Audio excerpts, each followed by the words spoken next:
বাংলাদেশে অনেকেই ভাবেন দ্বিতীয় বিয়ে করতে হলে প্রথম স্ত্রীর মত বাধ্যতামূলক, কিন্তু আইন তেমন নয়।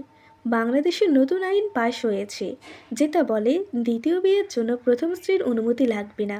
এটা ঠিকভাবে আইনগতভাবে এমনভাবে পরিবর্তন হয়নি যে সরাসরি প্রথম স্ত্রীর সম্মতি বাধ্যতামূলক, বরং হাইকোর্ট একটি গুরুত্বপূর্ণ রায় দিয়েছে, যাতে স্পষ্টভাবে বলা হয়েছে যে বর্তমান আইন বলে মুসলিম পারিবারিক আইন এর সেকশন 6 অনুযায়ী একজন পুরুষ তার প্রথম বিয়ে অব্যাহত থাকা অবস্থায় দ্বিতীয় বিয়ে করতে চাইলে তাকে সালিসি কাউন্সিল এর লিখিত অনুমতি নিতে হবে।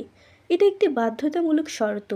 আবেদন করার সময় পুরুষকে যেটা জানাতে হয় দ্বিতীয় বিয়ের কারণ, এবং লিখতে হয় যে প্রথম স্ত্রীর সম্মতি বা মত আছে কিনা এই তথ্য দেওয়ার জন্য।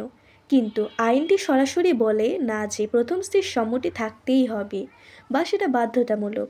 তার পরিবর্তে আদালত সিদ্ধান্ত দেয়, কাউন্সিল বিবেচনা করে আবেদনকে প্রয়োজনীয় ও ন্যায্য কী মনে করলে অনুমতি দেবে।